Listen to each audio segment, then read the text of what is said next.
모든 분들 국정감사 준비하시느라 고생 많이 하셨고요.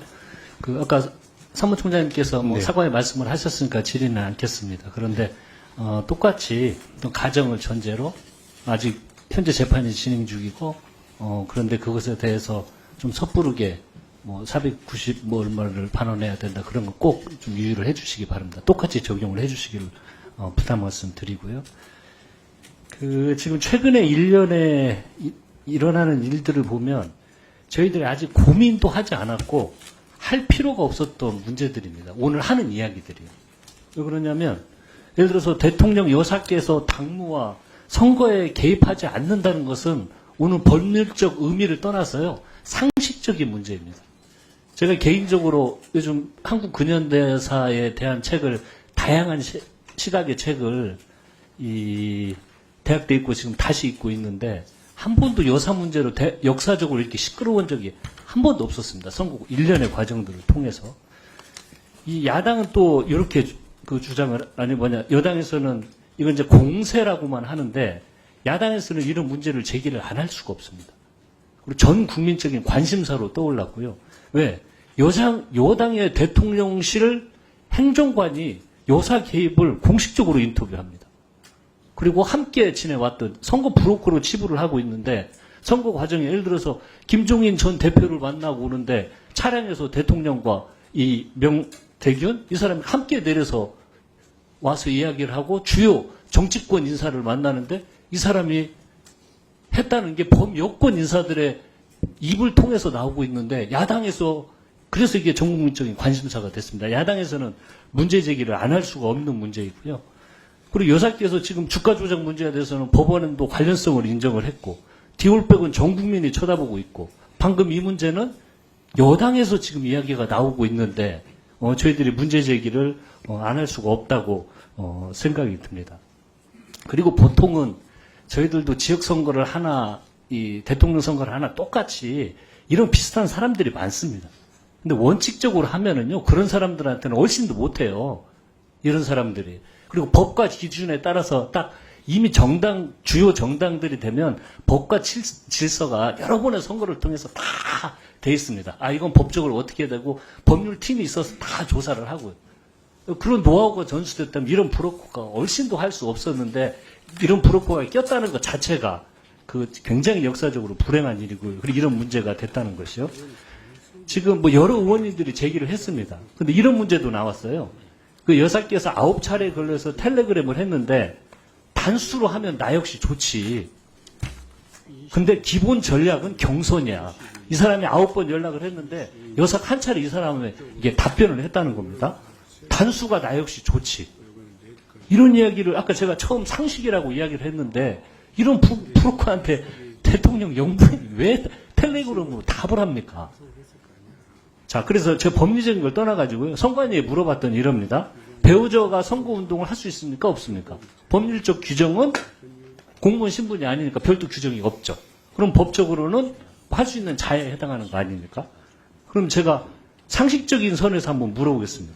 명태남인 사람이 텔레그램의 여사에 대해서 총선거 관련된 이야기를 하고 단수 조치 이런 걸 이야기를 하는데 선거 과정 이런 거 한번 들어보신 적 있습니까? 이게 좀 상식적으로 좀 맞는 행동이라는 생각이 듭니까? 우리 총장님의 상식에 비추어 봤을 때. 바람직하지는 않겠죠. 자, 그럼 또 요걸 한번 보겠습니다. 공천과 같은 당무에 개입하거나 특정인을 지원해 공천 혹은 당선되도록 하는 행위를 할 수 있습니까? 없습니까? 이거는. 법적으로 여사는 네. 선거운동을 할 수 있다고 이권 해석을 했잖아요. 왜? 공무원 신분이기 때문에 규정이 없잖아요. 네. 그러니까 일단은 없고 예. 지금 공직선거법상에 아까 말씀드린 대로 누구든지에 대한 부분 그러니까 꼭 공무원만 정치적 중립 의무 등이 있는 사람에 대한 제한 말고도 누구든지 공천과 관련해서 금품 수수행위가 있는 경우 그때는 처벌 규정이 있습니다. 그렇습니다. 예, 그러니까 그래서 그런 사안에 해당하느냐 안 하느냐의 부분이 문제가 될 그래서 것이고요. 말씀을 드리겠습니다. 네. 방금 말씀하신 게 이 공직선거법 저희들이 보면 47조의 2 정당의 후보 추천자 관련 금품 수수 금지 지금 방금 말씀하신 거예요.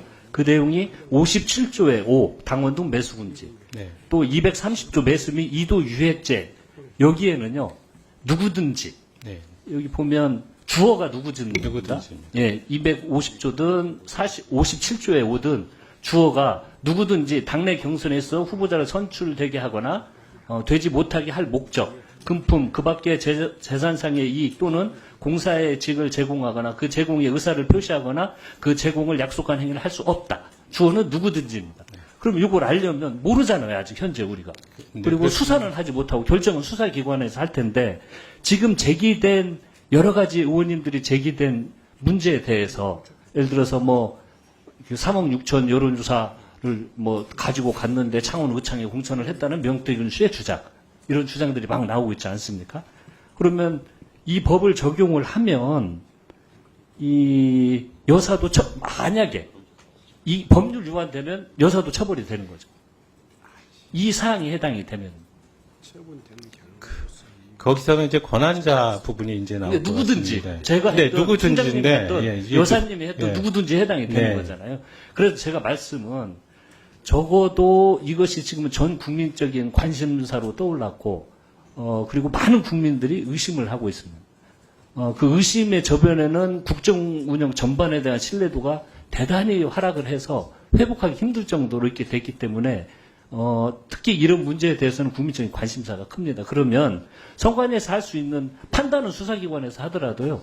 이런 문제에 대해서는 위원회에 아까 그런 의지도 표명을 하셨는데 조사는 해야 된다고 생각을 합니다. 국민을 입장에서 보면은. 그래서 이건 좀 조사를 해야 된다고 생각하는데 총장님 좀 말씀해 주십시오. 네, 저희가 계속 원칙을 지금 말씀드리고 있는 이유는 저희가 조사를 한다고 해서 특별한 어떤 권한을 행사할 수 있는 게 아니라 결국은 수사기관에 고발 내지는 수사를 할 수 있는 것밖에 없습니다. 그렇다면, 네, 그렇게 되는데, 예. 지금 문제는 저희가 이게 수사 중인 사건인데, 문제는, 예. 아니, 그러니까 예를 들어서 지금 다. 김건 여사 관련된 수사가 되지 않습니다. 지금 제가 알고 있기는 지금, 공수처에서 지금 고발되어 있는 것으로 알고 있습니다. 예, 똑같이. 근데 문제는 저희에게는 조사를 해도 사실상은 그 수사와 같은 강제권, 즉, 통신자료조회나 금융자료조회 같은 것을 할 수 있는 권한이 없어요. 그래서 그 전에 개정 의견으로도 만약 정확하게 우리가 수사를 할 수 있으면 이런 그 권한을 좀 달라라고도 지금 말씀을 드린 적이 있는데 저희 조사를 해봤자 수사기관만큼 뛰어나게 조사를 할 수가 없습니다. 특히 이거는 통신자료하고 그 금융자료 조사가 반드시 필요한 내용이거든요. 무슨 말씀인지 네. 입장이 똑같습니다. 그런데 우리 선관위에 법적으로 조사 권한을 부여를 한 것은요. 이거 조사 권한이 부여되어 있습니다. 그건 맞습니다. 판단은 수사기관에서 하는 거예요. 그래서 이미 부여되어 있는 조사 권한을 행사하시라 이 말씀. 네.